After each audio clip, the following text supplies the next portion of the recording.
Belum live. Baru 50. YouTube izinkan bisa live 50 Pak. 50 subscriber. Saya baru 22. Oh. Saya Pak, teman-teman harus subscriber biar nanti jadi 50 dulu bisa live.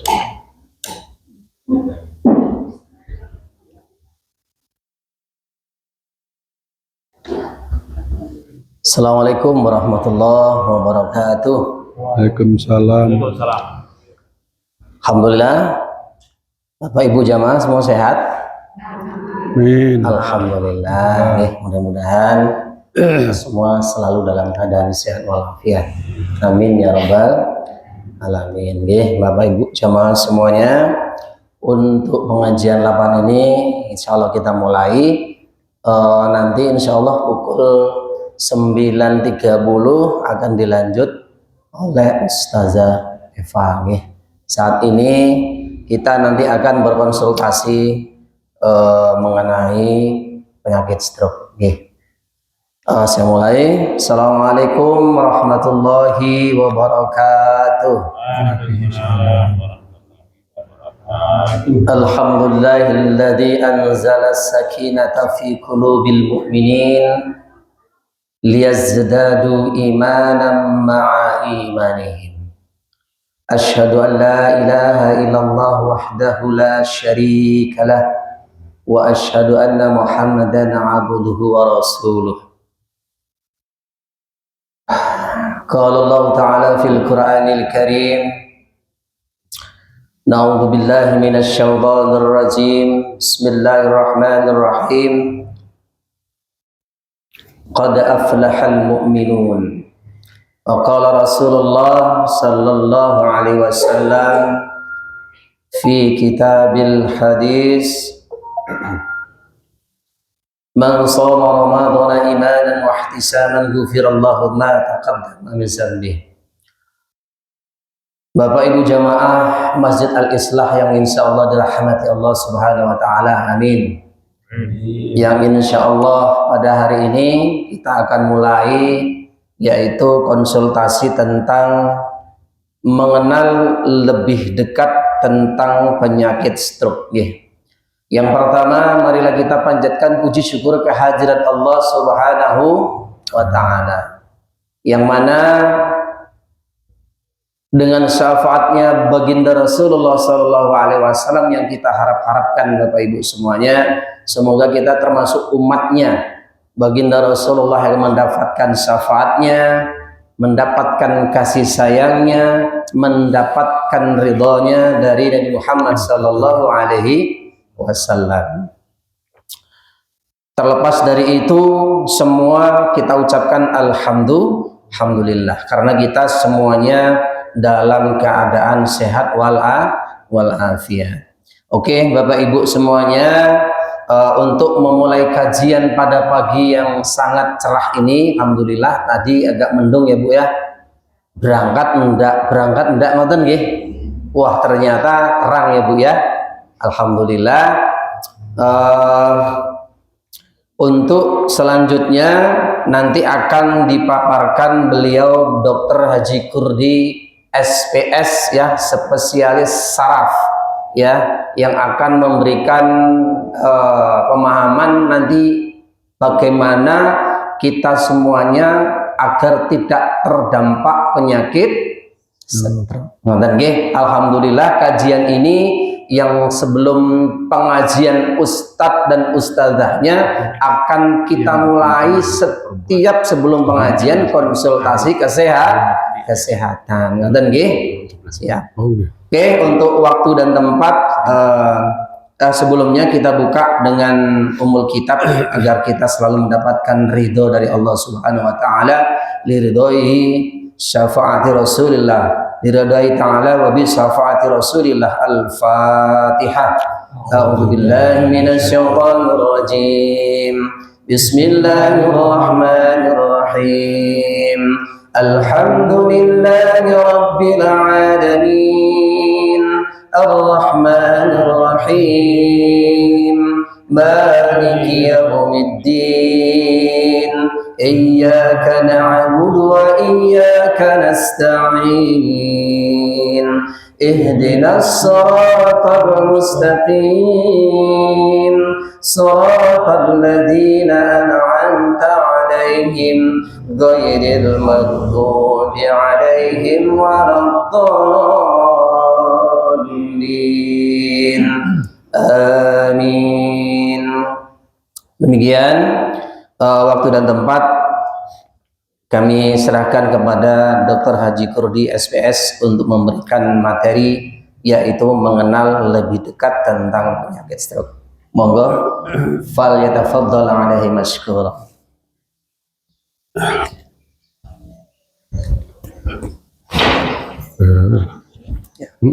Ya, langsung.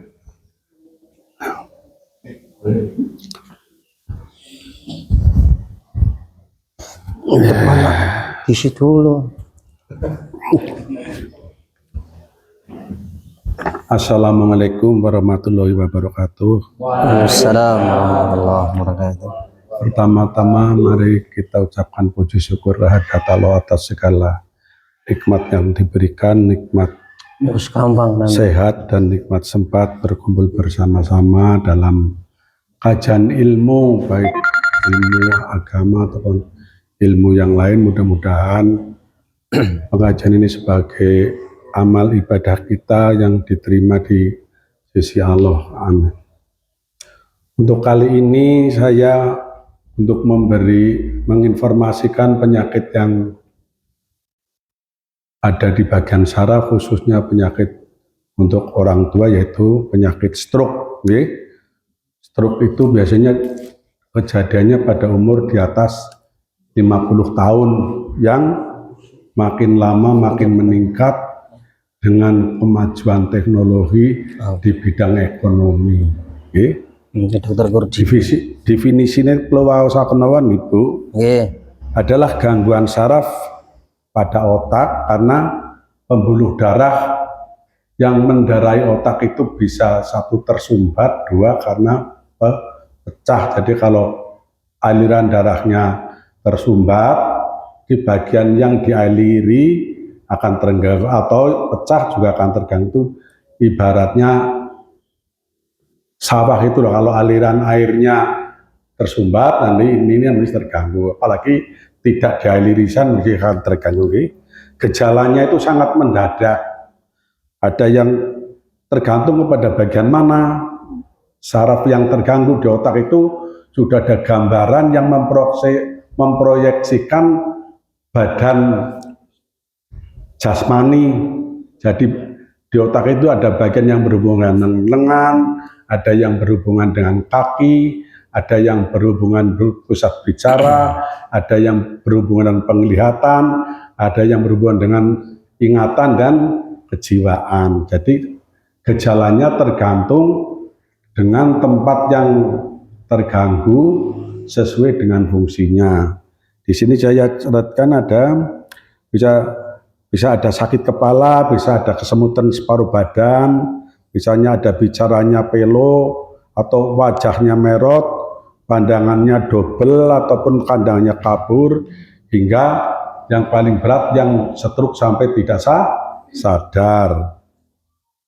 Resikonya nopo? Resikonya wong stroke, bisa dari stroke biasanya yang terbanyak itu hipertensi, kencing manis, ada kolesterol tinggi, ada anemia. Itu yang semuanya itu faktor risiko yang tidak di samping doang, itu faktor risiko yang tidak terkontrol. Jadi bagi orang-orang yang mempunyai faktor risiko itu harus mengontrolkan dirinya agar faktor risiko itu terkontrol dengan normal. Jadi itu yang mencetuskan stroke yang pertama.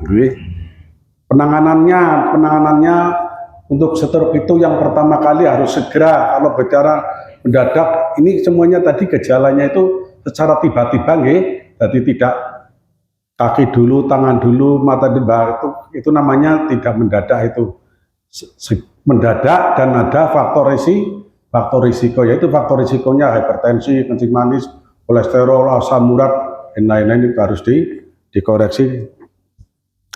Terus penanganannya yang penting segera dibawa ke rumah sakit untuk mendapatkan penanganan yang cepat dan tepat oleh dokter ahlinya. Di situ diperiksa bermacam-macam, ada pemeriksaan radiologi, ada scanning, ada apa biasa, ada pemeriksaan jantung, ada pemeriksaan laboratorium, termasuk EKG, pemeriksaan terus ada pemeriksaannya bermacam-macam. Terus kemudian di rumah sakit dilakukan pengobatan yang utama adalah pengobatan stroke, yang kedua pengobatan kepada faktor risikonya, yang ketiga pengobatan kepada penyakit-penyakit lain yang mendasari, misalnya ada sebelumnya kena jantung, sebelumnya kena ginjal, itu juga akan dilakukan pengobatan secara menyeluruh, komprehensif, dikonsulkan dengan ahli terkait, ada penyakit dalam, ada penyakit ginjal, kemudian ada ahli gizi. Yang paling utama adalah pencegahannya. Bagi yang sudah kena penyakit stroke harus kontrol rutin. Kontrol rutin, minum obatnya rutin. Kontrolnya bisa setiap bulan, minum obatnya harus setiap hari. Tujuannya untuk paling tidak pada 1 tahun pertama masih ada perkembangan walaupun lambat, karena ini penyakit pada orang tua yang sudah kondisi fisiknya sudah menurun, perkembangannya mesti lambat. Sampai 1 tahun masih ada perkembangan lambat, tapi sesudah itu tetap harus kontrol rutin untuk mencegah serangan berikutnya. Biasanya serangan berikutnya itu akan lebih berat dibandingkan serangan pertama. Serangan ketiga lebih berat dari serangan kedua. Wong dulu saja belum sembuh kok keserang lagi. Kalau tidak sadar biasanya kebanyakan pindah alamat. Biasanya hidupnya pindah alamat hidupnya. Terus kontrol tekanan darah, terus pengobatan rutin, minum obat rutin, diet, bagi orang-orang tetap dikonsulkan ahli diet. Diet termasuk bagi orang yang tensinya dhuwur, minum obat kecuali rutin, dietnya mesti rendah garam.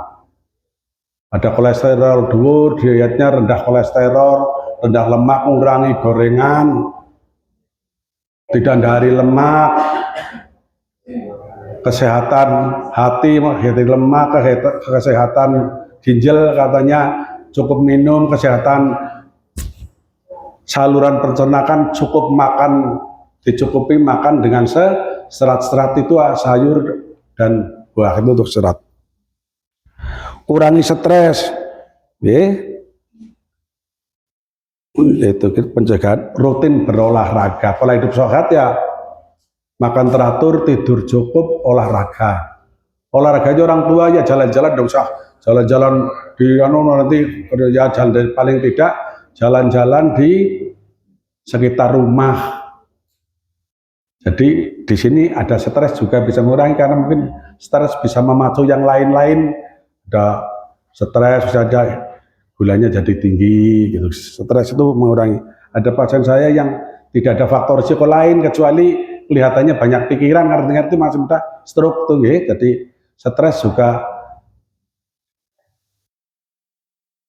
di manajemen lah. Manajemen stres bagaimana? Manajemen stres ya menerima yang hadir, bersyukur, mensyukuri apa yang dah, dan kelihatannya BFA itu yang mensyukuri apa yang datang. Prognosenya biasanya stroke itu prognosenya kurang baik, tergantung pada cepatnya dibawa ke rumah sakit. Biasanya umur tua kurang baik dibanding umur muda, laki-laki kurang baik dibanding perempuan, ibu-ibu kurang baik dibanding laki-laki, yang gemuk kurang baik dibanding yang ideal. Itu jadi yang gemuk-gemuk ya stres, gemuk, stres, mangan enak-enak ya berat itu. Nah,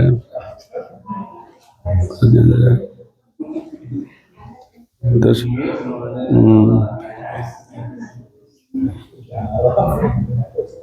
itu saya kira itu saja ya yang saya informasikan, mudah-mudahan benar-benar yang penting itu pencegahannya bagi yang belum stroke, kemudian yang sudah stroke kontrol rutin.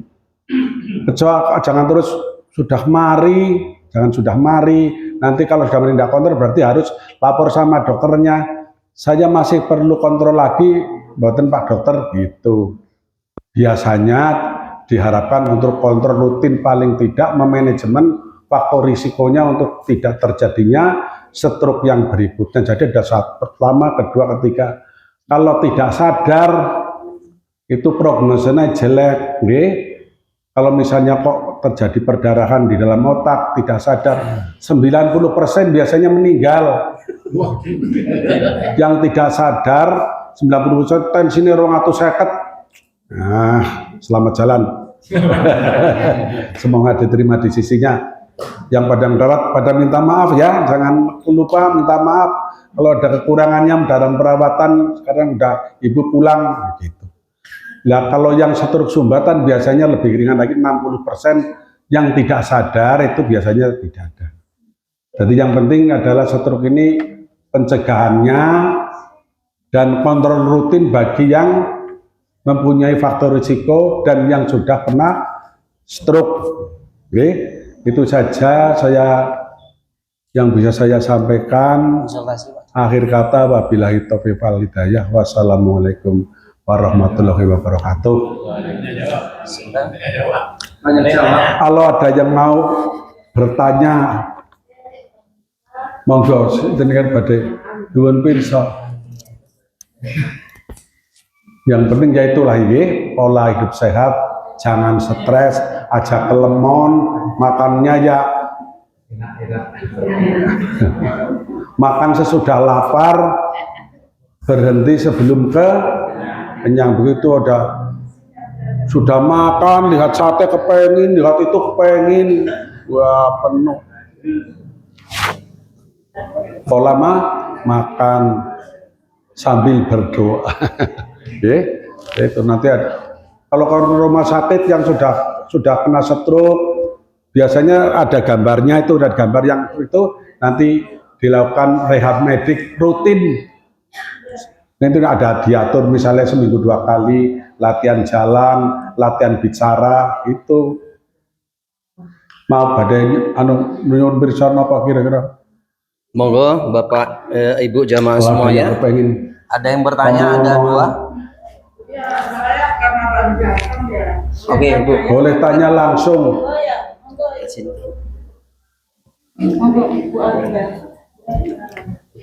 Assalamualaikum warahmatullahi wabarakatuh. Waalaikumsalam. Terima kasih atas waktu yang diberikan. Saya akan menanyakan ini, ibu saya itu yang dirasakan itu badannya itu gemetar gitu Pak. Tapi kalau dipegang kan tidak terasa. Tapi perasaannya itu seluruh badan itu gemetar. Kalau tensinya itu cenderung tinggi, rata-rata itu 155. Kadang naik, tapi kalau turun di bawah itu 150. Jadi rata-rata 155 gitu. Jadi cenderung tinggi. Kemudian punya gula darah yang tinggi. Pernah sampai 450. Tapi kalau rata-rata ya 175, kalau normalnya kan 150. Ya, 150. Ya. Kalau yang sudah kena yang biasanya sampai 600 itu ya bisa ditoleransi, paling tidak di bawah 200 karena sudah bagus. Tidak mesti harus menjadi normoglikemik 140, tetapi bisa di bawah 200. Terus apalagi bagaimana? Itu maksudnya apakah yang dirasakan seluruh badan itu gemeter itu karena pengaruh yang gula darah tinggi sama darah tinggi itu atau gimana Pak?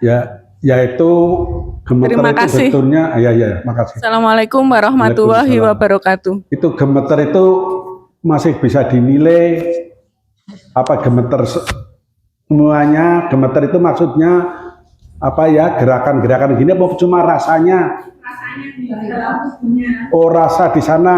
Ya. Oh, Seluruh badan itu rasanya. rasanya gemeter tapi tidak sing biasanya sok gemeter nih seperti saya gini. Ya, Nah, ini gemeter ini. kalau dari orang luar nggak tahu, tapi kalau yang itu saya rasakan itu di seluruh Rasanya gemeter, ya ya. dari dalam. Ya itu mesti gemeternya harus.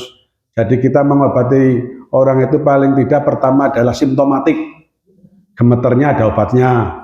Terus kemudian yang mendasari, tadi ada tensi, ada gula, itu harus dikelola sepanjang masa, baik dengan diet, dengan obat, dengan pikiran, konsultasi sama dokter, perlu ke rumah sakit itu. Siapa tahu itu merupakan gejala stroke atau itu faktor-faktor yang bisa menyempitkan aliran darah di otak yang berhubungan dengan proses-proses yang berhubungan dengan keterampilan. Misalnya saya mau ngambil ini, mau ngambil kertas, yang normal kan gini, ada yang ngambil kertas gini, ada gitulah. Nah itu kalau semuanya itu jadi ada kemungkinan ada penyempitan pembuluh darah secara menyeluruh, kena hipertensi ataupun dengan itu berarti ada dua faktor risiko. Jadi kalau faktor risiko tergantung faktor risiko nggih, nek faktor risiko satu ya lumayan. Nek ada kencing manis, ada hipertensi, ada TB paru, wis madan akeh itu. Itu harus mondok saja, mondok. Sering ke rumah sakit. Itu biasanya ke rumah sakit tiap hari agen poli dimasuki itu. Poli dalam, poli saraf, poli paru-paru. Jadi itu memang harus rajin dan disiplin pengobatan advis dokter itu. Yaitu bisa juga awalan dari gejala stroke itu loh.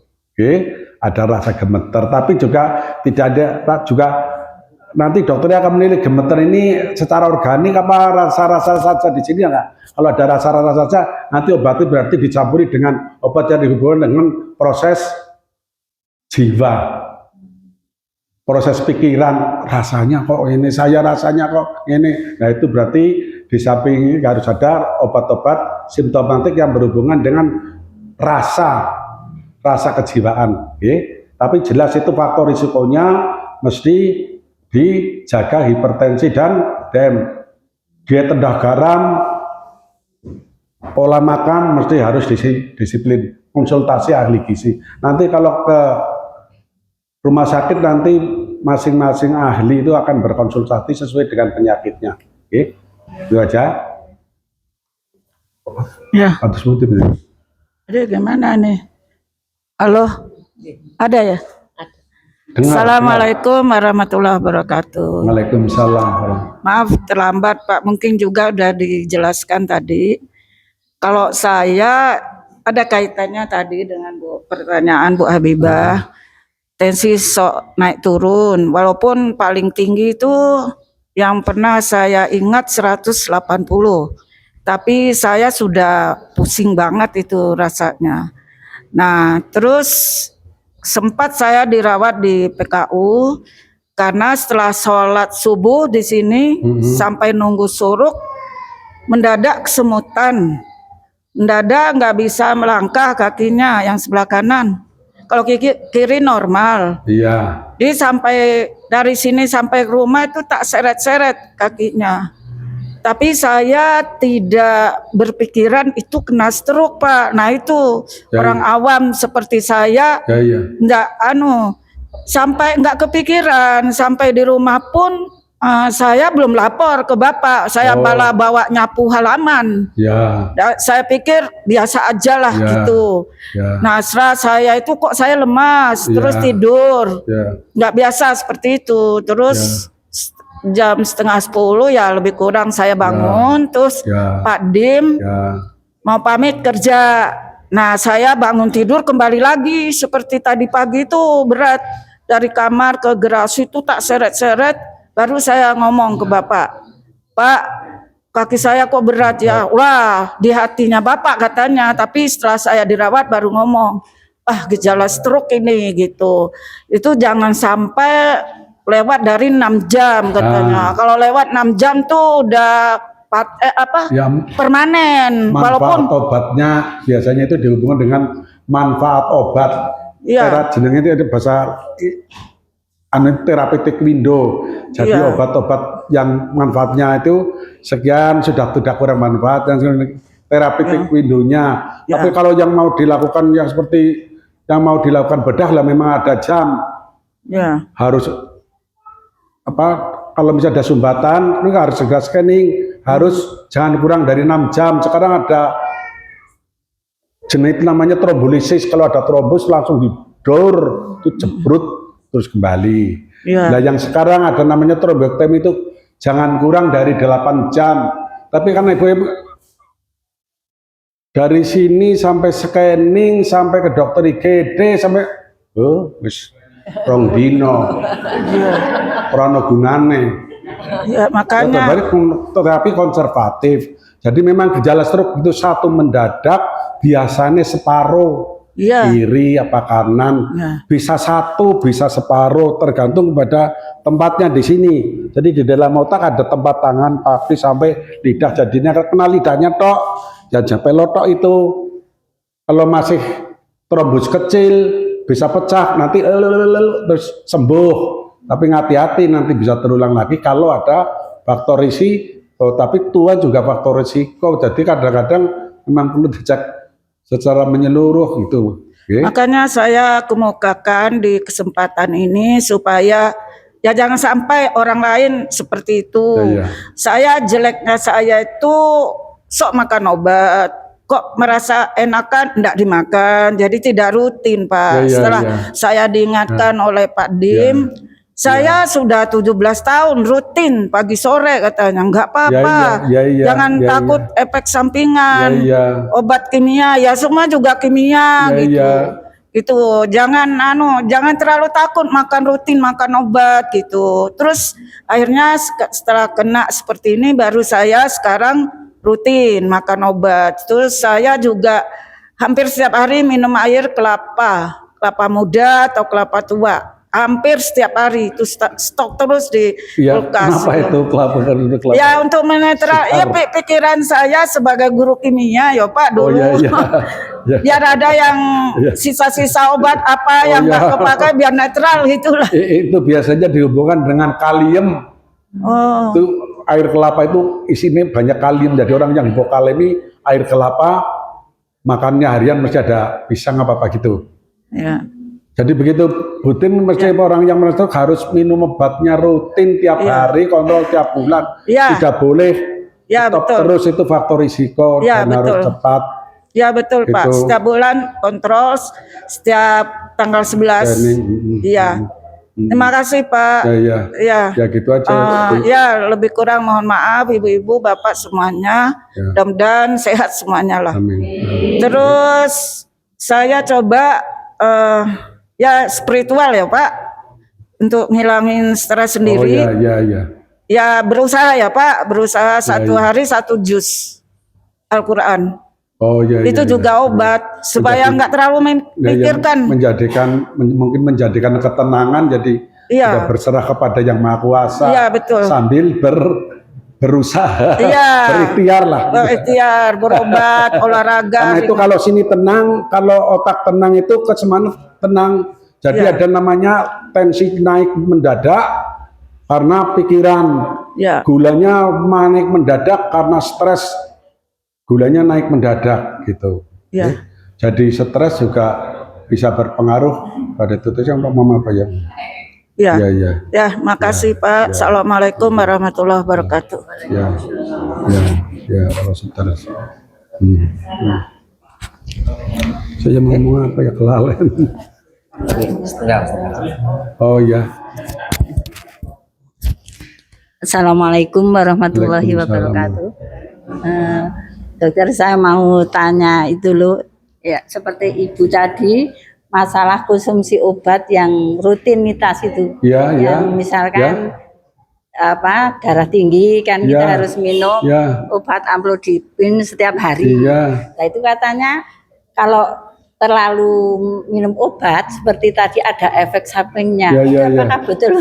Ya. Ya, nggih. Jadi Terima kasih, nggih. jadi minum obatnya mesti harus rutin. Nggih. Budin jangan pakai perasaan. Jangan rasanya saya sudah kepenak, jangan rasanya. Itu tensi yang naik pelan-pelan itu enggak terasa loh. Langsung 300 tensi pak. Nah, itu namanya membawa bom yang meletus. Jadi orang punya tensi dhuwur itu ibarat orang membawa bom yang bisa meletus. Saat-saat tertentu menyerang serangan yang berat yaitu langsung dek. Perdarahan 90 langsung pindah alamat. Jadi tidak usah takut. Tidak apa-apa. Minum obat ya itu kan sudah dianu dengan ahlinya sono kimia ini Tidak gini. efek ke ginjal itu. Begitu. Nah, nanti malah kalau tensi dia katanya tensi di atas 140 dalam waktu yang lama, Ya. ginjalnya bisa kena. Gitu. Jadi jangan takut. Tensi ini 200, bini ada yang tensi ini 200. Ginjalnya normal ya, sama aja kaget saya loh. Ginjalnya normal. Ki wong setruk, wong tua. HB-ne piro kowe? 14 Pak, subhanallah. Aku HB-ne dening 8,6. Saya 8,6 ini butin. Eritrositnya dari berapa? 2.800. Kudune sih pira Pak Kur? Jare 6.000. Lah aku gede garis separuh. Saya sudah pernah beliau cek KB sumsum tulang, wah loro. Cek sini Pak, memang 4 bulan dicek, bayar apa ya? Bawa saya tadi visit palingan laboratorium, aku par dicek apa orang tadi dalam menit aku wis makan sayur, makan buah, wis ora minum kecut. Saya kadang-kadang tidak makan tapi minum kecut. 2 apa 3 siang nggak makan tapi makan tempe 5, setiap tempe lomboknya 5. Makannya biasanya saya malam mesti pakai sambel. Nah saya sekarang kena jantungnya katanya sih kena saja ahlinya itu minumnya pengencer darah kon diminumnya sing aweh wong itu ibunya anak-anak dulu itu. Pak minum saja bareng itu pengencer darahnya ada 2 tak minum bareng. Ya dokternya ya sebagai dokter orang ngomongi orang tidak mau dokter bahwa kecutnya dikurangi enggak, saya tetap lah itu malam perih rupa-rupanya saya ada perdarahan kronis di sini di lambung, udah tak konsulkan tuh hasilnya pada penyakit dalam sini tok lihat Pak loh ini ada mikro perdarahan Pak, iya itu mudah-mudahan itu aja tapi aku takut ya apa ya katanya dokter Dim itu mau ditusuk sini diambil sujud tuh lagi aku takut. Saya sekarang sudah ya insya Allah bisa menghindari lombok sambal ya makan apa ya sepenting tidak berlebihan lah ya. Tapi untuk orang-orang tua itu memang mengurangi gorengan bagus, tidak makan yang berlemak-lemak bagus. Lemak kecuali kolesterol ini katanya juga bisa untuk kesehatan hati. Lemak itu katanya kurang baik untuk itu di YouTube saja dari kumpulan jamaah haji Pak garam apa kesehatan jantung, lemak kesehatan apa hati, nah, terus minum kesehatan ginjal, makan berserat kesehatan saluran pencernaan jangan sampai nya telung dina pisan iso ya bendino. Nah bisa tidur ya cukup 8 jam. Ini ada yang memang dari kecil 4 jam ya udah usah dipaksa-paksakan. Ada yang tidurnya 4 jam ya enggak apa-apa.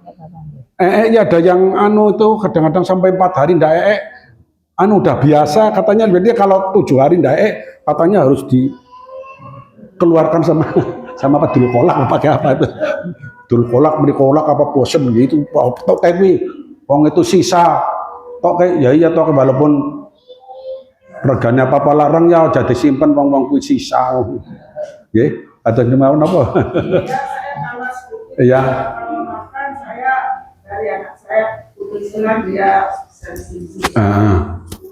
Ibu kalau makan yang pertama makan yang buah-buahan. Ya iya. Terus yang setelah itu tunggu 5 menit makan sayur yang berdaging. Iya. Seperti wortel, seperti tomat atau timun, monggo salah satu. Setelah itu ya agak 8 menit makan sayur yang berserat. Iya. Setelah itu makan protein dari ikan. Iya, bagus. Ya, ya. Nah, terakhir baru makan nasi. Nah itu. Jadi nasinya harus Kasihnya gue anu ngumbah. jadi cara mengurangi nasi itu nasinya harus terakhir. Ya, terasinya terakhir jadi adem-ademan. Ya lauknya udah duluan. Wah mangannya adem-ademan. Wah ora seronto. Ayo Pak cepet. Aduh. Turut siji kalau nganggo 5 menit ini dulu. Ya enggak apa-apa bagus itu kalau bisa. Ini kalau saya enggak bisa ya langsung dadeke siji bruk. 5 menit kerja belah. Ya bagus kalau begitu bagus itu. Soalnya saya tapi mau masih tradisional, masih lauk sayur nanti dijadikan satu. Yang penting jangan kebanyakan polanya, wong udah tua ya pola sederhana. Jadi tidak usah berlebihan ya. Hanya itu saya akhiri kata wabillahi taufiq hidayah. Wassalamualaikum warahmatullahi wabarakatuh. Mudah-mudahan bermanfaat ya.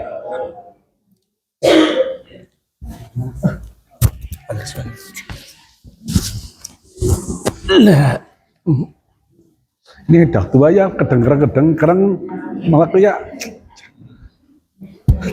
pokoknya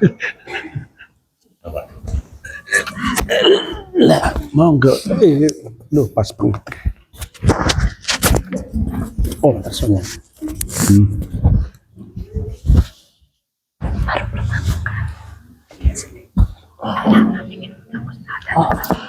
Alhamdulillahirrahmanirrahim.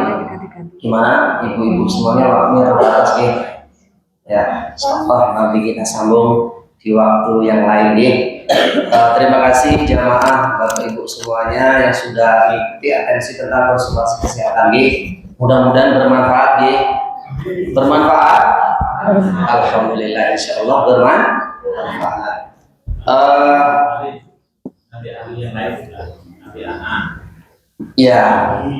Ya, insya Allah kami informasikan Bapak Ibu jamaah semuanya untuk selapanan ke depan nanti akan ada dokter spesialis anak, ya. Semua nanti dokter gizi. Nanti insya Allah di sini lengkap dokter ya, makanya berbagi manfaat buat jamaah-jamaah khusus di Masjid Al-Islam. Makanya besok saudara-saudari semua teman sejawat hadirkan untuk mendapatkan momen terbaik ini. Alhamdulillah. Dan terima kasih Dr. Budi yang sudah memberikan materinya. Insya Allah ini sangat bermanfaat bagi jamaah Bapak Ibu semuanya. Untuk selanjutnya, ahlan wa sahlan bihudurikum Ustazah Eva Lenta Cahyani LC MA. Hal sudah hadir tepat waktu. Terima kasih atas waktunya karena sudah menghadiri pengajian di Masjid Al-Islah ini. Untuk itu sebelumnya kita berdoa dulu ya, supaya apa yang disampaikan beliau nanti benar-benar masuk di dalam hati kita, di dalam pikiran kita, agar kita semuanya bisa mengamalkan apa yang disampaikan. Bismillahirrahmanirrahim. Raditu billahi rabban wa bil islami dina wa li Muhammadin nabiyya wa rasulah. Rabbi zidni ilma warzuqni fahma. Amin ya rabbal alamin. Demikian karena waktu sudah menunjukkan pukul 9.41 menit, untuk materi selanjutnya yaitu pengajiannya, yaitu materinya yaitu meet and greet Ramadan. Ya, Bapak Ibu jamaah semuanya, insya Allah berapa hari lagi kita melakukan untuk puasa Ramadan? 14. Yang hafal nanti dapat hadiah dari Allah Subhanahu wa taala, diberikan kesehatan. Amin ya rabbal alamin. 18 hari lagi. Nah, 18 hari lagi insya Allah nanti materinya tarhib Ramadan. Bagaimana kita menyambut bulan Ramadan ini dengan penuh sukacita dan bahagia, dibarengi dengan iman dan takwa. Untuk waktu dan tempat kami persilakan beliau Ustazah Eva falyatafaddal alaihi masykurah. Bismillahirrahmanirrahim. Nun sewu Bunda, mohon maaf lahir batin. Nun sewu, mohon maaf lahir batin. Mohon maaf lahir batin. Insyaallah. Bismillahirrahmanirrahim.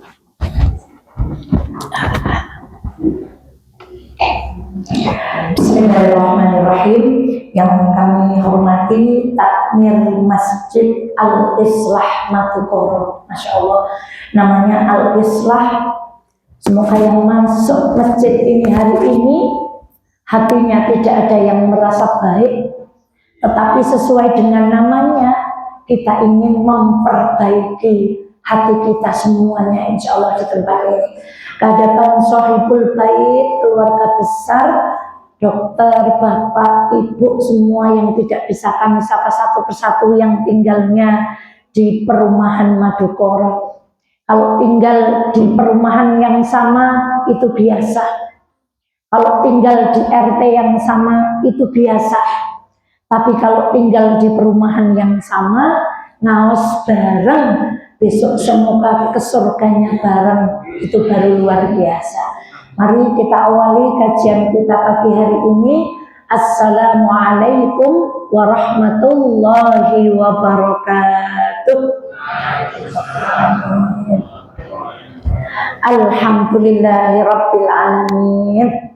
Asyhadu an la ilaha illallah wa asyhadu anna Muhammadan abduhu wa rasuluh. Allahumma salli ala Muhammad wa ala ali Muhammad kama sallaita ala Ibrahim wa ala ali Ibrahim innaka Hamidum Majid. Sehat saya Bapak Ibu? Alhamdulillah. Alhamdulillah. Tadi sudah dapat materi yang luar biasa dari Dr. Kurdi. Semoga beliau diberikan umur yang panjang, ilmu yang bermanfaat untuk banyak umat, diberikan kesehatan dan kemudahan. Semoga ilmu itu bermanfaat untuk kita semuanya. Dokter fisik ada, Masya Allah. Kalau pengajian itu dianggap dokter jiwa, bismillahirrahmanirrahim. Yang belum ada tinggal dokter dompet, Bu. Tadi dokter anak, dokter dompet itu dari mana? Ibu, Bapak, Masya Allah, mari kita bersyukur. Ketika kita mau masuk masjid, kita membaca doa Allahumma ftahli abwaba rahmatik. Dan ketika kita keluar dari masjid, kita membaca doa Allahumma inni as'aluka min fadlik. Ini masuk masjid loh. Masuk tempat yang paling baik di dunia. Tapi Rasulullah tetap meminta kita untuk berdoa. Ini bukan masuk tempat yang buruk. Lalu kita berlindung, ini masuk tempat yang paling baik. Tapi kenapa Rasulullah meminta kita untuk tetap memohon doa? Karena apa ya Bunda? Tidak semua orang masuk masjid keluar membawa kebaikan. Tidak semua orang masuk masjid keluar kemudian dia membawa ilmu yang bermanfaat. Maka bismillah dengan doa yang tadi kita ucapkan bersama-sama. Lalu kita, ya Allah, islah, mau memperbaiki diri. Semoga nanti kita keluar dari masjid ini menjadi orang-orang yang hatinya diperbaiki oleh Allah Subhanahu wa Ta'ala. Saya awali dengan kisah.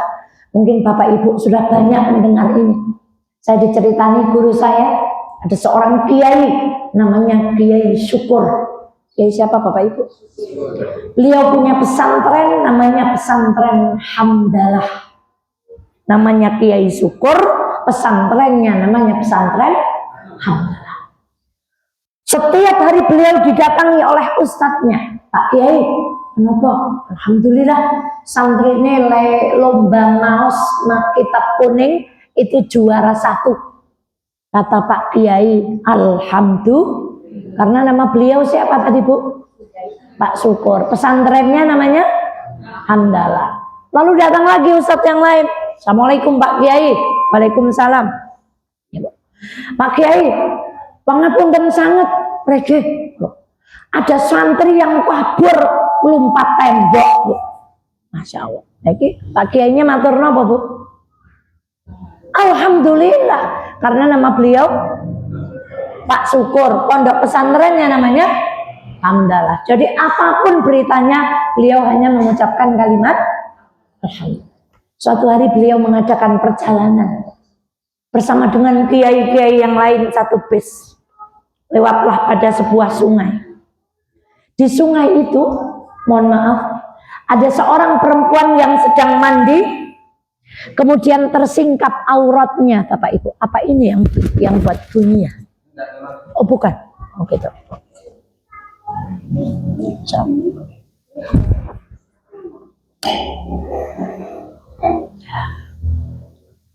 Bismillahirrahmanirrahim. Ada rombongan kiai, saya tidak biasa begini, tak cekel ini, Masya Allah.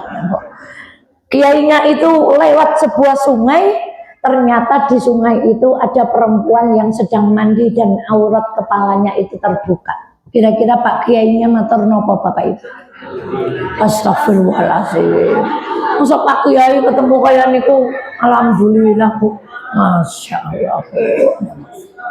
Semua kiai satu bis mengucapkan kalimat istighfar kecuali Kiai Syukur. Lalu Kiai Syukur diprotes oleh kiai yang lain. Pak Kiai, yang lain bilang istighfar, kenapa panjenengan matur alhamdulillah? Lihat jawaban Kiai ini.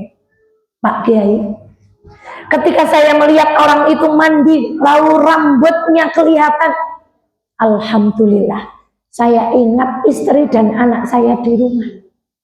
Saya punya kamar mandi. Alhamdulillah, bojolan anak saya kalau mandi auratnya tidak terbuka. Apa pelajarannya Bapak Ibu? Mari kita ganti nama jadi Pak Syukur dan Bu Syukur. Maka kalau nama kita sudah Pak Syukur dan Bu Syukur, apapun keadaannya, lisannya hanya mengucap dua kalimat. Alhamdulillahilladzi bi ni'matihi tatimmus shalihat, untuk hal-hal yang baik, atau alhamdulillahi ala kulli hal, untuk hal-hal yang kurang menyenangkan. Pagi ini hujan, apa tadi komentarnya? Beneran. Apa le isuk-isuk kawes? Hati-hati. Itu namanya belum jadi bersyukur. Hati-hati. Apapun kondisinya, ucapkan alhamdulillah. Maka ibunda sekalian yang dirahmati oleh Allah, semoga kita mengambil pelajaran ini, walaupun kalimat syukur yang kita pelajari diantarkan dengan cerita yang sedikit menggelitik. Ya Allah, salawat dan salam semoga senantiasa terlimpah kepada baginda Muhammad sallallahu alaihi wasallam. Mau masuk surga atau mau masuk neraka? Tapi perilaku kita dari pagi sampai pagi lagi itu perilaku ahli surga apa ahli neraka? Ini malah betul mantap. Ulangi, mau masuk surga apa neraka? Tapi perilaku kita dari pagi sampai pagi lagi itu perilaku ahli surga atau neraka? Semangat insya Allah. Ini berarti buatan mantep. Itu berarti kita jujur insya Allah. Sejatinya kita ini masih banyak melakukan perbuatan yang tidak layak dilakukan oleh orang yang berharap masuk surga. Lendengi nggih napa mboten? Bapak cok ndukani ibu nggih napa mboten? Ibu cok wantun kali bapak nggih napa mboten? Napa niku pantes mlebu surga? Masyaallah. Wassallallahu ala nabiyina Muhammad. Tadi pagi kami ngaji Bu, sungguh amalan kita tidak akan mengantarkan kita ke surga kecuali Allah merahmati kita semuanya. Maka ya Allah, semoga duduk kita dengan hati yang bersih, niat yang baik di majelis ini menjadikan Allah menurunkan rahmatnya untuk kita semuanya. Ini judulnya Inggris-Inggrisan, Meet and Greet Ramadan. Ini cara pengajian biasanya tarhib napa tarhib? Napa Bu? Tarhib, tarhib napa tarhib? Nah niki PR wong Islam niki. Padahal yang pengajian niku pun ping pinten? Ping kopang kaping, Bu. Intinya kita pengajiannya hari ini bagaimana menyambut Ramadan. Saya mau keluarkan sesuatu dulu, Bu. Ini buku tentang Ramadan. Ini buku tentang Ramadan. Ini buku tentang Ramadan. Ini juga buku tentang Ramadan. Bahkan karena saya mendidik diri saya sendiri, Sya'ban itu harus pemanasan. Tadi Allah membuat pas saya tadi di kendaraan tadaburnya itu ayat tentang puasa. Saya bukan mau mengatakan semua isi buku ini ada di kepala saya, bukan. Tapi saya ingin mengatakan, walaupun 4 buku ini dibaca oleh kita semuanya, demi Allah tidaklah cukup untuk menyambut satu tamu agung yang bernama bulan 18 hari lagi. Ulama para salafus salih sudah menyambut Ramadan 6 bulan sebelum kedatangannya. Lalu bagaimana umat Islam di Wonosobo? Masih akan besok puasanya bareng apa ora ya? Karena satu hisab satu, kita sibuk dengan Masya Allah, hal-hal remeh, temeh, khilafiyah, sesuatu yang tidak prinsip. Padahal para ulama dulu di zaman salafus saleh 6 bulan sebelum datangnya bulan Ramadan, mereka sudah menyiapkan untuk menyambut tamunya. Tamu seperti apa? Kita kadang panitia ngundang Habib Syekh datang, rapatnya 1 bulan 2 bulan. Ini 6 bulan. Beliau bersiap semuanya, pemanasan dan untuk semuanya. Maka demi Allah, Bu, ini buku sudah saya baca. Ada 1 buku yang saya baca, saya nggak berani noleh. Karena kalau noleh yang saya baca ini langsung apa? Hilang, saking padatnya isinya. Tapi saya katakan berapapun buku yang tertumpuk di hadapan kita untuk siap-siap bulan Ramadan, demi Allah tidaklah cukup. Maka mari kita tadabburi ular. Teng Madukara ular istilahnya apa? Sami mawon, Bu. Ular itu jalannya bagaimana? Enggut. Saya orang Kaliwiro. Rupane medeni, wulune gembrang-gembrang nek ngrambati medeni, nek ngenangi kulit nggih napa? Lihat ulet. Ulet itu jalannya napa meneh ular kilan. Ditelahi ular kilan niku amargi tindake napa, Bu? Ngilani. Ini contoh. Ngaji, Bu. Mangkat ora. Kataan pertimbangan kasih ngajine bubar ora sida napa? 10.000 apa 5.000 yang nyeplong kotak ya? 10.000 apa 5.000 apa 2.000 bae. Iku jenenge ular kilan katan napa? Kalau kata anak saya di sekolah diajarin tepuk kupu-kupu.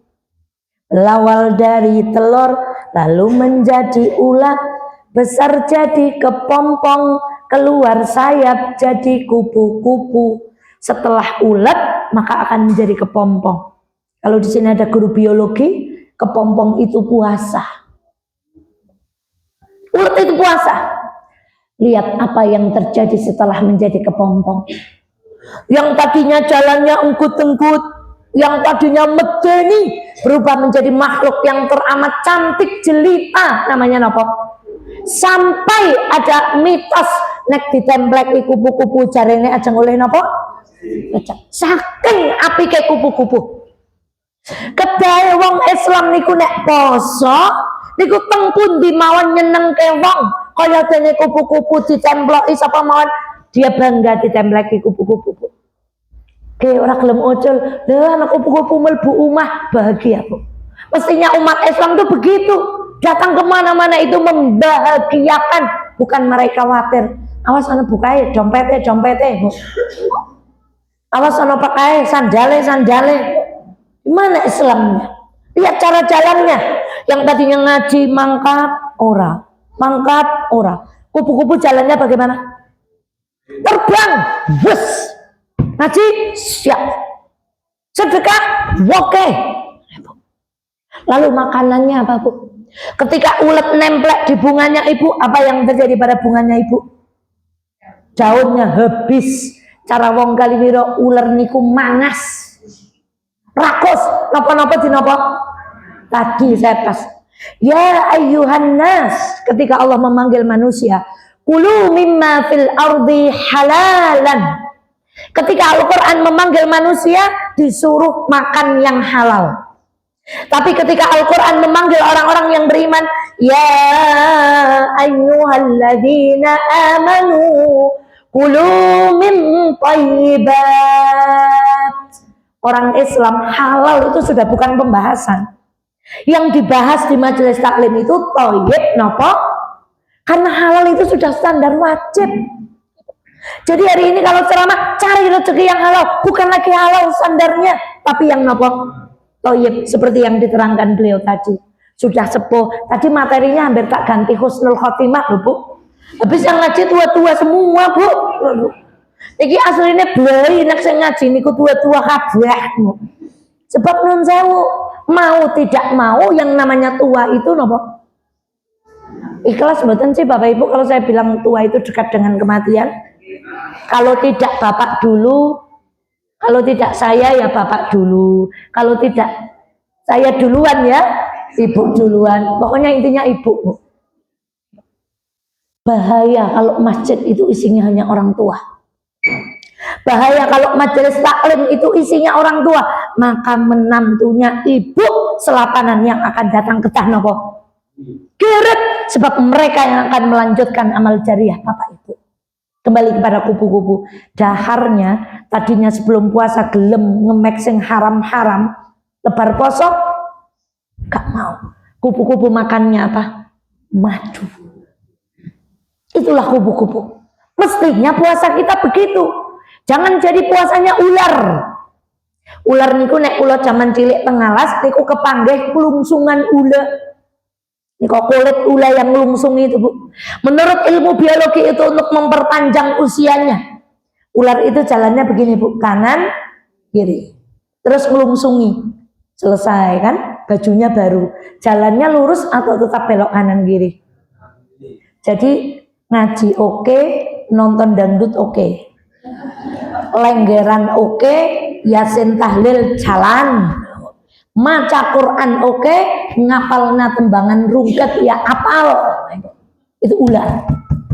Puasa, bajunya ganti, baru bajunya, sarungnya baru, kokonya baru, gamisnya baru, tapi jalannya sedikit pun tidak berubah.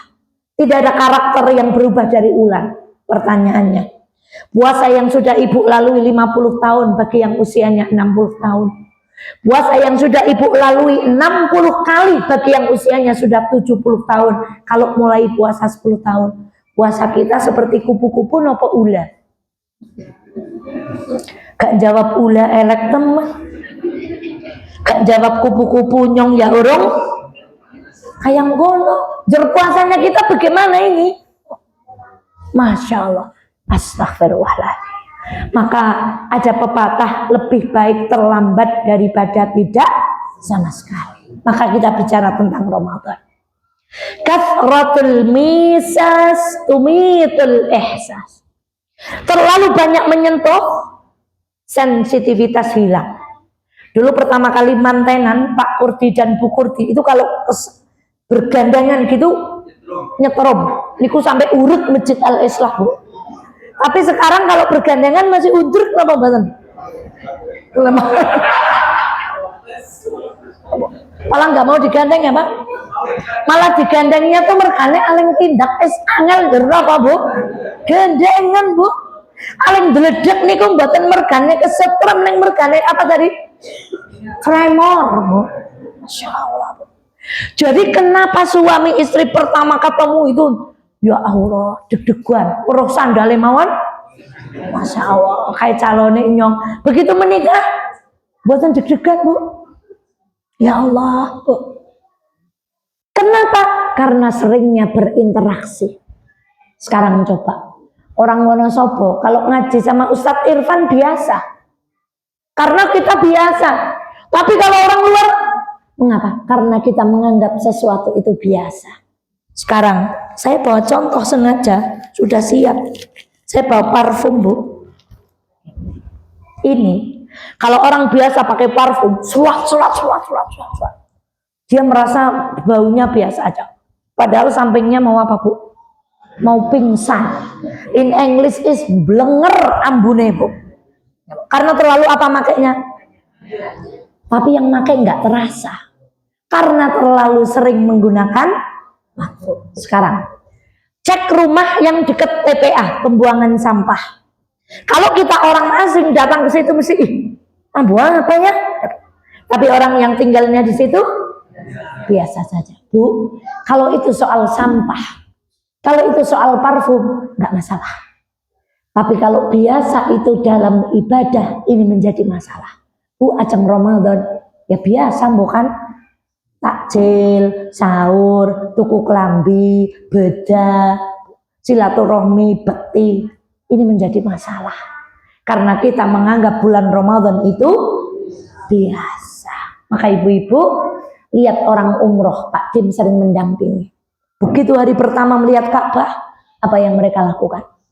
Wah, diajak pulang ke hotel nggak mau lah Pak, nanti Pak masih pengen lihat. Hari kedua, hari ketiga, hari keempat sudah mulai mikirin oleh-oleh. Diajak ke masjid udah nggak nangis, Pak. Lihat orang-orang yang tinggal di sekitar Masjidil Haram. Allahu Akbar, Allahu Akbar. Toko mereka tutup, tapi mereka ke masjid enggak? Enggak. Kalau boleh saya bahasakan, gelongsor ngesot saja sampai pelataran Masjidil Haram, tapi kebanyakan mereka tidak ke masjid. Why? Karena menganggap Masjidil Haram itu biasa. Karena biasa melihat. Sementara kita kalau ke sana butuh uang 30 sampai 40 istimewa. Maka jangan anggap tamu yang mau datang ini biasa. Itu bahaya kok. Maka Ramadan bisa menjadi bumerang. Raghima anfu rajulin, kata Rasulullah sallallahu alaihi wasallam. Cilaka. Itu kalau boleh saya terjemahkan bebas dengan bahasa Jawa. Pakai anfun, itu orang kalau jatuh yang luka mukanya itu istilahnya tuh jubras menurut saya. Kenapa? Untuk mengungkapkan kecelakaan yang begitu tinggi. Untuk siapa? Orang yang kedatangan bulan Ramadan tapi dia B aja. Kata anak sekarang B aja. Biasa? Ya yang penting sahur, buka, gawa takjil mengejit, teraweh, biasa aja. Itu bahaya. Ramadan bukan jadi bulan ampunan, tapi bisa menjadi bulan bunuh diri untuk kita semuanya. Rasulullah itu tidak pernah nyepatani. Tapi untuk orang yang main-main sama bulan Ramadan, kata Rasulullah, raghima anfu rajulin, ciloko, ciloko, ciloko. Bersamaan dengan malaikat Jibril, keduanya mengatakan amin. Kisah ini terjadi pada mimbar Rasulullah Shallallahu Alaihi Wasallam di Masjid Nabawi Asy-Syarif. Jangan kira Ramadan itu akan jadi bulan ampunan. Kalau kita tidak persiapan, kalau kita tidak menjadi hambanya Allah yang baik, maka Ramadan menjadi bulan kecelakaan untuk kita semuanya. Seperti ungkapan baginda Muhammad Shallallahu Alaihi Wasallam. Maka apa yang kita lakukan? Ada satu ayat di dalam Al-Quran berbunyi fastabiqul khairat. Artinya berarti kebaikan itu lomba. Kebaikan itu apa? Harus berlomba-lomba. Ibu, kalau ada absen ahli tahajud kita nomor berapa? Kalau ada absen orang sedekah kita nomor berapa? Kalau ada ahli Al-Quran kita nomor berapa? Kalau ada absen orang yang hatinya bersih, kita nomor berapa? Kalau ada absen ahli masjid, kita nomor berapa? Kalau ada absen ahli berdoa, ahli zikir, kita nomor berapa? Fastabiqul khairat. Maka teruslah merasa kurang, supaya kita senang berlomba-lomba dalam kebaikan. Sekarang kita bicara lomba. Biasanya ada lomba itu namanya, tingkatan tertinggi dari lomba itu namanya apa? Olimpiade. Itu yang ikut olimpiade artis kelas RT atau artis tingkat dunia, Bu? Dunia. Maka Ramadan itu adalah olimpiadenya ahli ibadah. Sekarang atlet. Adakah atlet renang tidak pernah latihan, ada olimpiade, ujuk-ujuk daftar, langsung jegur ke kolam renang. Apa yang terjadi pada perenang ini? Kelelep, kram. Nek boten ngantos-antos, kata dokter Kursi tadi, pindah nama Bu? Pindah alam. Tidak pernah ikut lari 1000 dengan kecepatan sprinter, sambarannya langsung napa? Tidak pernah badminton sininya napa Bu? Masya Allah. Itulah gambaran orang-orang yang masuk bulan Ramadan, tapi sampai 18 hari menjelang dia nggak pemanasan tuh. Qurannya belum disentuh, puasanya belum dilatih lagi, bangun malamnya belum dilatih lagi, jamaah ke masjidnya belum dilatih lagi, kuliah subuhnya belum dilatih lagi. Pokoknya besok nyong Ramadan gak milu kuliah subuh, tapi tidak pernah latihan. Persis seperti atlet tidak pernah latihan, ikut jegur langsung nopo kram.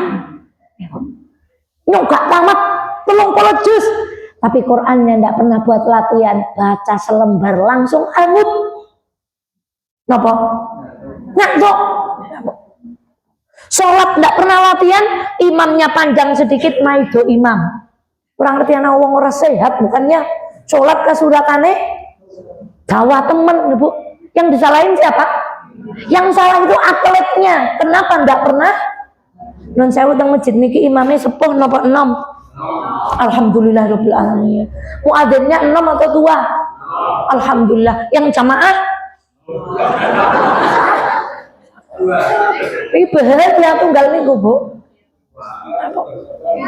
Masih mending muadzinnya 6, imamnya, saya biasanya kalau ngaji muadzinnya nopo 2, imamnya 2, sing jamaah. Saya tidak sedang merendahkan orang tua mboten, tapi itu cerminan. Kalau yang muda-muda cita-cita besok nyompan jamaah tidak pernah pemanasan, kram, maka ayo buka lagi Qurannya. Yang pengen besok 1 hari 1 juz, latihan mulai hari ini, mumpung masih ada 18 gege latihan puasa, latihan semuanya dilatih, amalnya dilatih. Nah niki tentang amal. Nah untung dompet kula ketinggalan, pun tak siapakan duit ke 1000 tekan 100.000. Non sewu Bapak Ibu, mangke PR. Setahu saya uang 1000, 2000 niku merengut kabeh. Coba nanti dibuka wajahnya niku napa? Merengut. Tapi uang 100.000 niku senyum sampai giginya, senyumnya itu napa? Kelihatan Bapak Ibu. Pakai peci pula Soekarno Hatta. Tapi sayang, yang senyum pakai peci, pakai jas rapi tidak pernah sampai masjid. Yang sampai masjid yang merengut-merengut. Ibu, kalau amal yang dimasukkan kotak amal yang merengut apa yang senyum? Ayo Bu.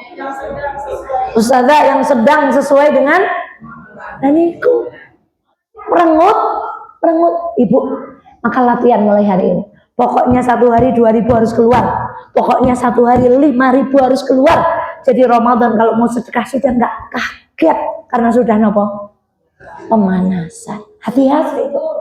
Masya Allah. Sedekah subuh, Masya Allah. Apapun sehari, pokoknya mulai hari ini mau ngasih makanan orang, hati-hati.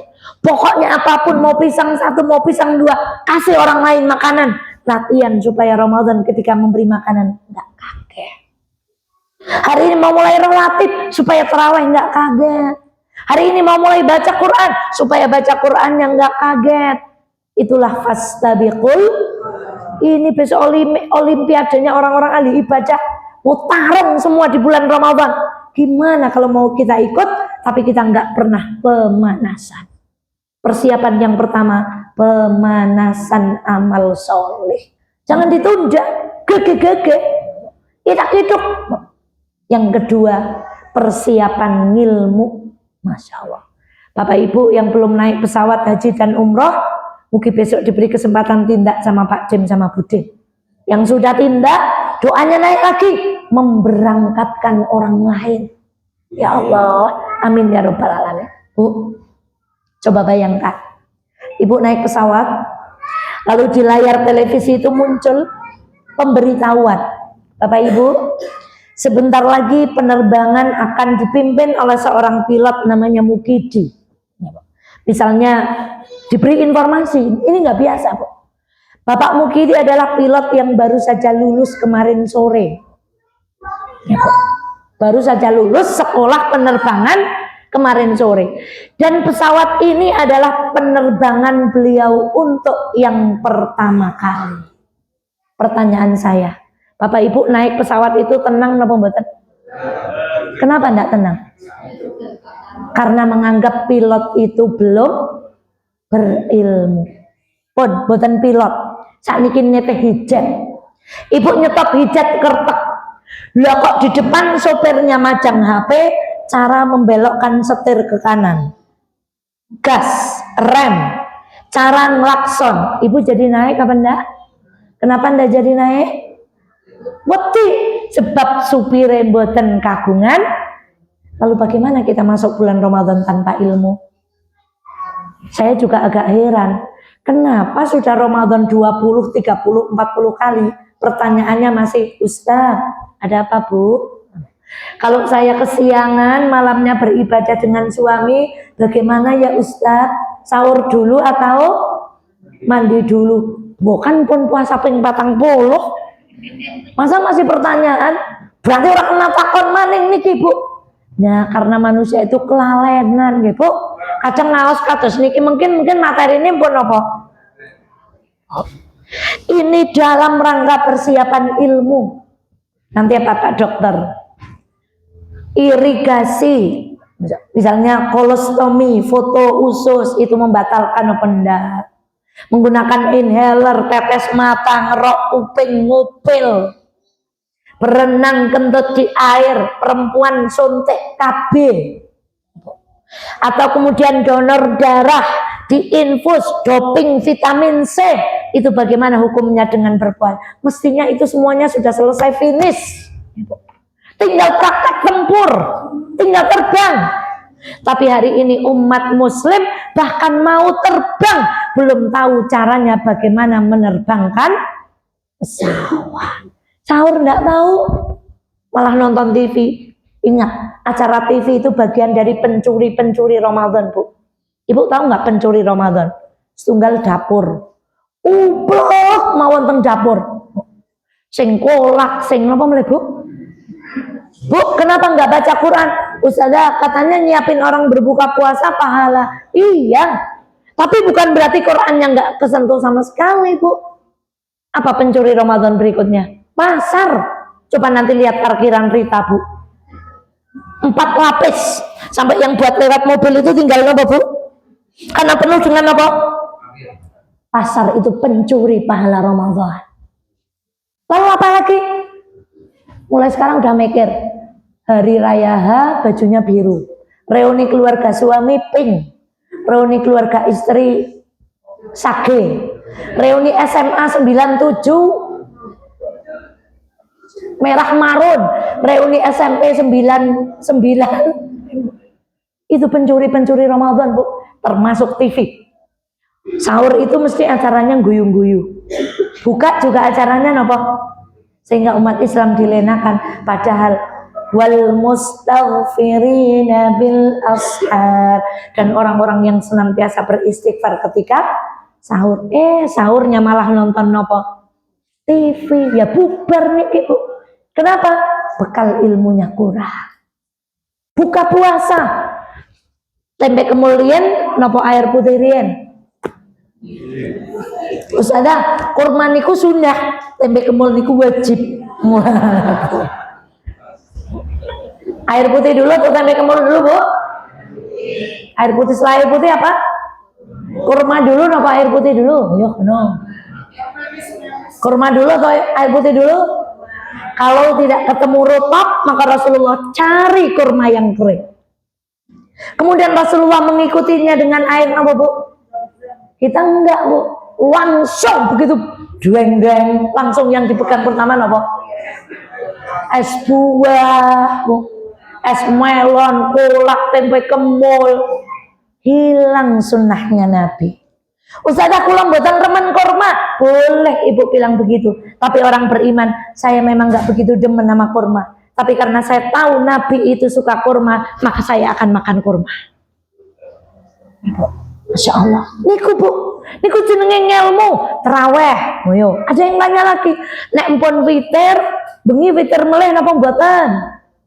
Lakon malih, bu. 11 napa? Yakin kula gak pengen ketemu karo wong sing igen debat 11 kali? Ya Allah, pun tahun 2006 bulane ora maju-maju ya negarane buat ngomong pesawat tanpa awak kita masih berdebat itu aja. Napa mulai sinetron nih judulnya Tali Pocong Perawan. Ya Allah, apa yang terjadi dengan umat Islam? Astagfirullahaladzim. Yang lain sudah berpikir bagaimana Mars, bagaimana krisis air tahun 2050 diatasi, persiapan sumber air mereka menyiapkan. Orang Indonesia masih ribut sinetronnya Saben Jemuah Kliwon. Astagfirullahaladzim. Bagaimana? Siapkan ilmunya. Pengajian-pengajian jelang Ramadan ini harusnya full padat dengan persiapan ilmu menuju bulan Ramadan. Sehingga Ramadan bukan belajar lagi syarat wajib puasa, yang membatalkan puasa itu udah nggak di bulan Ramadan. Itu jenenge pun kaset. Mestinya kita siapkan kapan? Sebelum bulan Ramadan. Ayah bunda sekalian dirahmati Allah, yang ketiga, Masya Allah, di antara yang membuat kita tidak bisa memaknai Ramadan adalah kita tidak tahu makna dari ibadah yang kita lakukan di bulan Ramadan. Dulu ada lagu Bimbo. Ada anak bertanya pada bapaknya, buat apa? Berlapar-lapar puasa. Ada anak bertanya pada bapaknya, tadarus tarawih apalah gunanya? Masya Allah. Sekarang tentang tadarus. Rasulullah ketika bulan Ramadan didatangi malaikat siapa? Jibril. Rasulullah duduk berhadapan dengan malaikat Jibril, lalu simaan. Rasulullah mengulang, Jibril yang membetulkan, Rasulullah menghafalkan, terus dengan Jibril. Ibu tahu apa yang terjadi setelah membaca Al-Quran bersama Jibril?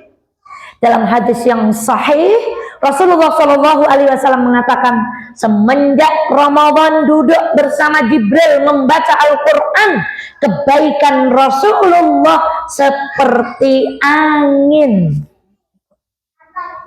Jadi apa sebenarnya makna kita membaca Al-Quran di sepanjang Ramadan? Hatam iya, murajaah iya. Maka bagaimana tingkatannya? Yang belum bisa baca Quran Ramadan belajar Al-Quran, yang sudah bisa baca Al-Quran Ramadan tahsin Al-Quran, yang bacaannya sudah baik Ramadan menghafalkan Al-Quran, yang sudah mencoba menghafalkan Al-Quran Ramadan menerjemahkan Al-Quran, yang sudah paham terjemahan Al-Quran Ramadan memahami tafsir Al-Quran, yang sudah paham tafsir Al-Quran Ramadan saatnya mengamalkan. Maka mestinya efek dari orang tadarus Ramadan itu seperti Rasulullah bertemu dengan malaikat Jibril. Kebaikannya naik jutaan kali lipat. Yang tadinya merengut jadi senyum, yang tadinya pelit jadi lomo, enyah kalih nopo, nyoh. Itu efek dari baca Quran. Lalu taraweh, Allahu Akbar. Nanti kalau ngacung tangan kita, asyhadu an la ilaha illallah, ditutup sholat kita dengan salam, assalamualaikum warahmatullah. Sholat itu apa? Penutup sholat itu salam, assalamualaikum warahmatullah, assalamualaikum warahmatullah. Orang Islam itu punya password. Mestinya kemanapun sejauh mata memandang pergi, sejauh kaki melangkah pergi ke kanan dan ke kiri, tidak ada yang kita bawa kecuali keselamatan, kedamaian, kasih sayang, keberkahan, seperti salam yang kita ucapkan ketika sholat. Assalamualaikum warahmatullahi wabarakatuh. Ketemu siapapun perdamaian. Assalamualaikum warahmatullahi wabarakatuh. Gak mungkin curang karena passwordnya itu salam. Masa tangan yang buat ngacung, buat ngambil haknya orang lain? Masa tangan yang digunakan untuk sedekah digunakan untuk mengambil hak orang lain? Masa tangan yang digunakan untuk madal ketika bangkit digunakan untuk korupsi, curang timbangan. Inilah orang-orang yang tidak menegakkan sholat, tapi hanya mengerjakan. Bayangkan, kalau Al-Quran efeknya kebaikannya bertambah, kalau sholat efeknya orang Islam jadi baik. Sekarang Bu, mengeluarkan zakat, itu kan tujuannya untuk ngeresii. Masya Allah. Saya ulang-ulang hadis ini. Ad-dunya li arba'in nafarin. Dunia itu hanya untuk 4 orang. Siapa yang pertama? Man atahullahu. Masya Allah. Siapa yang diberi harta, wa atahu ilman. Orang yang diberi ilmu dan diberi harta. Cara bahasa Wonosobo ini apa? Sogeh tur alim. Allahu Akbar. Lalu dia bertakwa, zakat ditunaikan, silaturahmi disambung. Inilah semulia-mulianya orang. Sudah sogeh tur nopo alim, taat kepada Allah. Lalu siapa? Orang yang razaqahu lam yarzuqhu malan, tetapi razaqahu ilman. Diberi ilmu tapi mboten diparingi bondo. Punya ilmu tapi tidak punya apa? Dia belum bisa umroh, dia belum bisa santunan fakir miskin, dia belum bisa bangun masjid, tapi dia punya ilmu. Dengan ilmunya dia bilang gini, ya Allah, kula nek kados Pak nika nggih pengen bangun masjid. Kula nek kados Bu nika nggih kula pengen urun seneke. Kula nek kados Bu nika nggih kula ajeng urun karpete. Tapi kula dereng saged ya Allah. Apa kata Rasulullah? Anta ma'aman ahbabta. Engkau akan dibersamakan dengan orang-orang yang engkau cintai. Bayangkan Bu, pentingnya ilmu. Belum bisa baca Quran, cintai ahli Quran. Belum bisa sedekah banyak-banyak, cintai orang yang ahli sedekah. Belum bisa datang ngaji rutin, cintai orang-orang yang datang pengajian rutin. Anta ma'aman ahbabta. Yang ketiga, orang yang razaqahu malan walam yarzuqhu ilman. Orang diberi bondo ning boten paringi ilmu. Sogeh ning goblok. Maaf saya gunakan kalimat yang kasar, karena hadis nanti juga mengungkapkan dengan kalimat yang amat buruk. Siapa orang kaya dan bodoh? Orang kaya tapi hartanya digunakan untuk membeli barang yang diharamkan oleh Allah. Mabuk. Sing wong wadon nggih ganti napa Bu? Janggut, untuk ngoperasi hidung, untuk nato alis, untuk nyambung rambut, untuk ngoperasi muka. Ini namanya bodoh. Apa kata hadis? Dan dia akhbatul manazil. Orang ini adalah orang yang berada di sepuruk-puruk derajat. Coba baca doa masuk WC. Allahumma inni a'udzubika minal khubuthi. Kata hadis tadi akhbatul manazil. Dari akar yang kata yang sama, keburukan. Ada terjemahnya setan, ada yang menerjemahkan kotoran. Orang kaya tidak bertakwa pada Allah, zakat mal dia tidak tunaikan, sedekah dia nggak tunaikan, silaturahmi dia nggak lakukan, dia derajatnya di sisi Allah derajat toilet, derajat sepiteng. Akhbatul manazil minal khubuthi wal khaba'ith. Na'udzubillah min dzalik. Siapa yang keempat? Orang yang tidak diberi harta, tak pula diberi, sudah miskin sombong.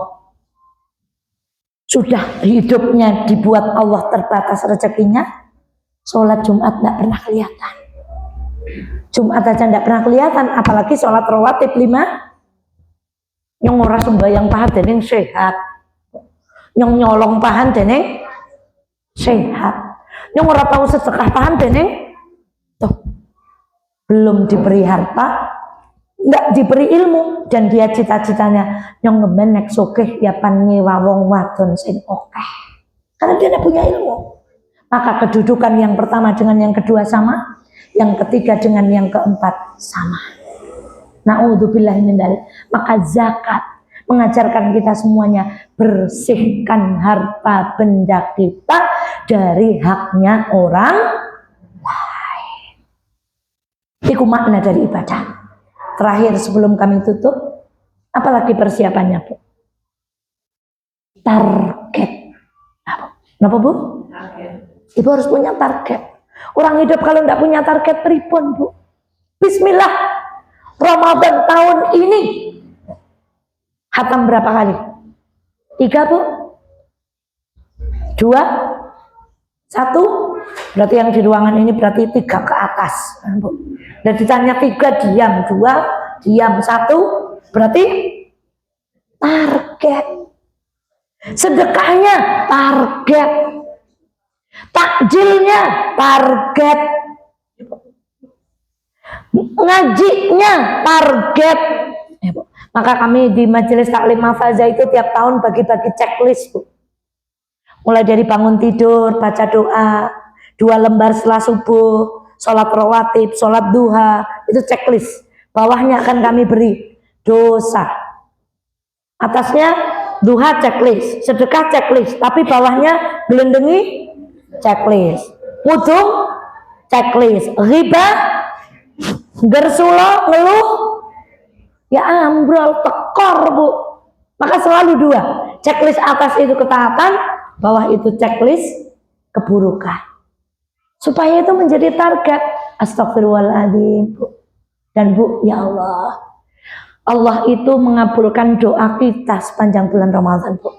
Maka saya selalu mengajak jamaah, Ibu, 30 hari dengan 30 doa yang berbeda. Masya Allah. Doanya kita nyuwun apa mawon. Nek nyuwun kali Gusti Allah ampun tanggung-tanggung.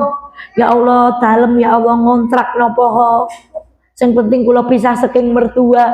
Jangan tanggung-tanggung, Bu. Kalau doa ya Allah, rumah ya Allah yang nyaman ya Allah untuk ngaji ya Allah. 30 hari doanya apa, Bu? Beda-beda. Hari pertama minta hati yang bersih, hari yang kedua minta ampunan, hari ketiga doain suami. Ibu cok doain suami enggak? Bapak cok doain ibu awet muda enggak? Cok enggak, Pak? Jadi ESQ itu siapa? Ginanjar, Bu. Pak, kenapa sih istri Bapak tuh cantik banget? Apa jawaban Bapak ini, Bu? Saya itu alhamdulillah enggak pernah kelewat doain istri saya supaya awet muda. Bapak suka doain begitu enggak? Ya, Ibu dipanggil Bapak apa panggilannya, Bu? Ibu? Masya Allah. Itu, Bu. Hari keempat doain suami. Hari kelima doain istri, doain anak.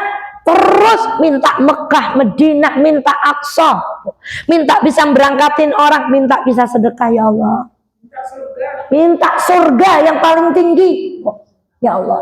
Saya salah satu doanya ya Allah saya minta uang, betul, Bu, ya Allah saya minta uang, saya pengen sedekah, saya pengen zakat mal ya Allah, supaya tunai zakat malnya, jangan sampai hartanya bercampur dengan harta yang buruk. Maka saya kalau Ramadan salah satu doanya ya Allah tolong isi dompet saya ya Allah. Maka ibu itu kalau belanja, Bu, keluarkan dompet itu jangan bayar, tapi ketika mengeluarkan uang dulu, ya Allah jadikan saya lantaran rezeki untuk suami saya. Isi lagi dompet saya ya Allah, supaya bisa nyekolahkan anak-anak, supaya bisa amal. Jadi bukan hanya transaksi jual beli kosong, papah minta lagi, enggak, Bu. Bismillah ya Allah, isi lagi ya Allah. Suami juga ya Allah, jadikan saya lantaran rezeki untuk istri saya, jadikan istri saya lantaran rezeki untuk kami, jadikan anak-anak kami lantaran rezeki lewat kami ya Allah. Begitu, Bu, minta sama Allah, karena doa kita dijanjikan apa?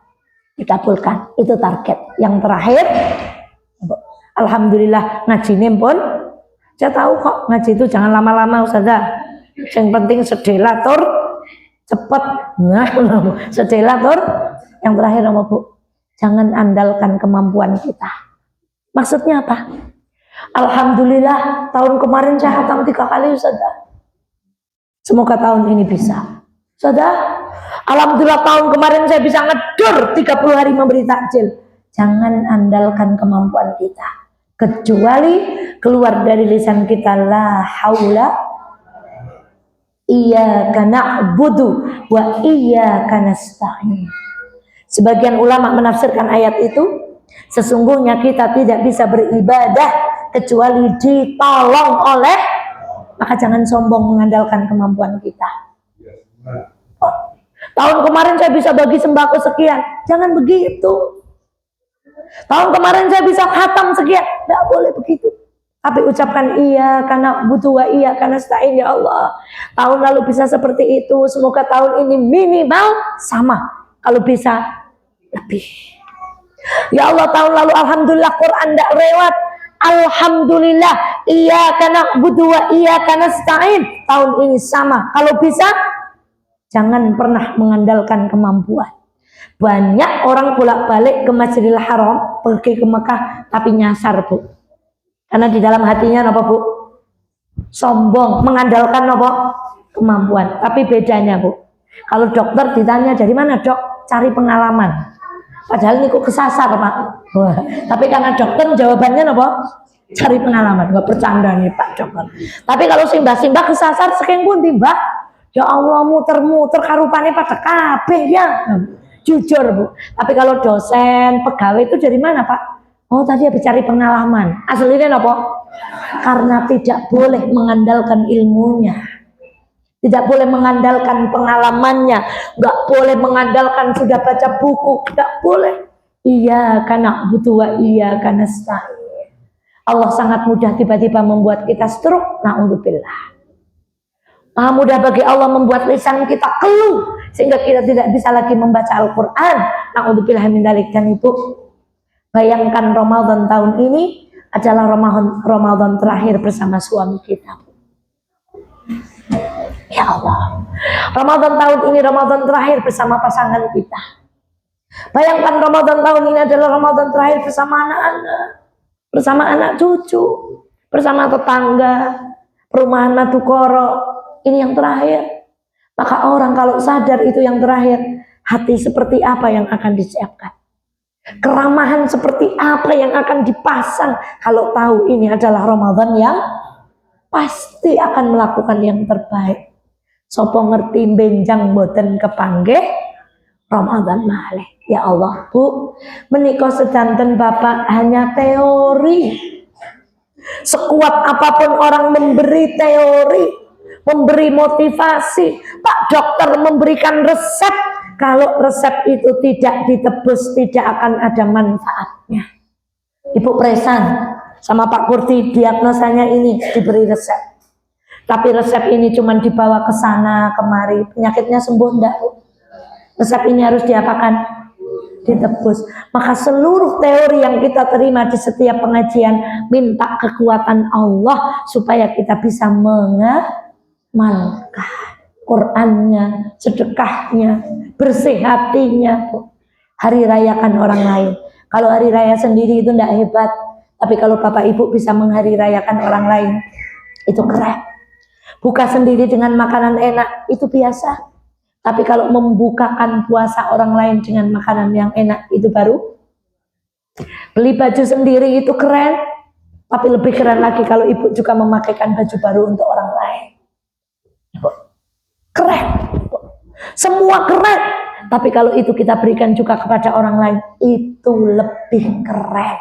Maka kalau Ramadan kita belum menghari rayakan orang lain dulu, Ramadan ini semoga ibu diberikan kelapangan rezeki untuk menghari rayakan orang sehingga kita bersama-sama bahagia. Astaghfirullah li walakum. Semoga manfaat utamanya untuk kami yang bicara dan untuk kita semuanya. Semoga Allah berikan kita kekuatan untuk melalui Ramadan tahun ini dengan baik. Besok kita Syawalan, Bapak Ibu. Biasanya kan ada pengajian halal. Biarlah hati kita bahagia karena kita melalui Ramadan itu dengan baik. Tapi orang yang Ramadannya ngecamprang, Qurannya ngecamprang, terawihnya ngecamprang, ya Allah, halal bihalal, maknanya tak nikmat, Ibu. Maka bismillah, iyyaka na'budu wa iyyaka nasta'in, la haula wala quwwata. Jangan andalkan kemampuan, karena itu kesombongan. Astagfirullah, mohon maaf lahir batin. Yang salah tolong diluruskan, yang belum lengkap tolong dilengkapi, yang bengkok tolong diluruskan. In uridu illal islah mastata'tu. Kita akhiri bersama assalamualaikum warahmatullahi wabarakatuh. Waalaikumsalam warahmatullahi wabarakatuh. Saya jawab.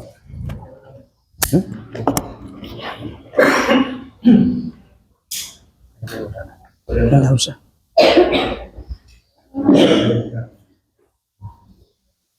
Izin, ada yang mau tanya jawab? Sudah dibeten-beten tadi. Sudah.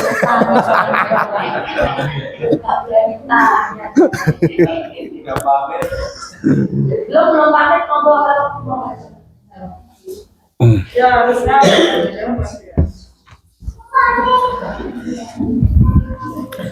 Alhamdulillahirabbil alamin.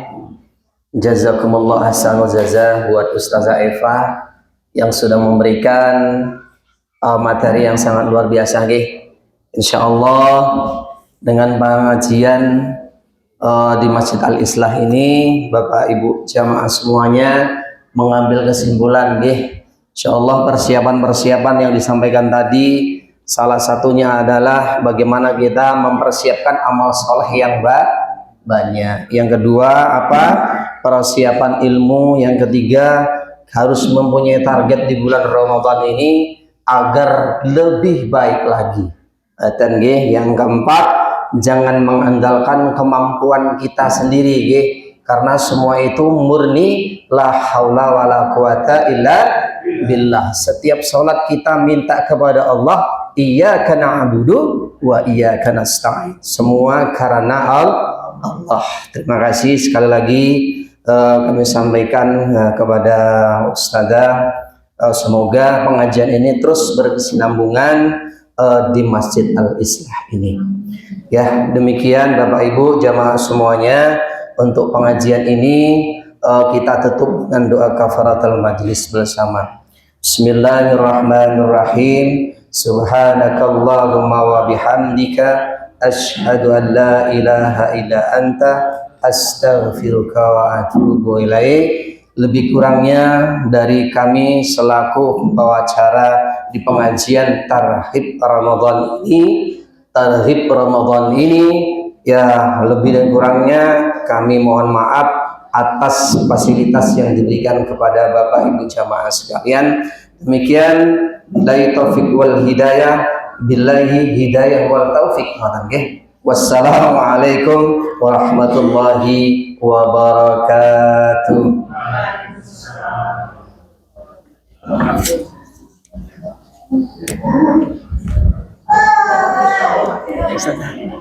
Terusin saja. Madugoro residen. Mboten. Sumatera. Sumateranya Palembang. Nggih.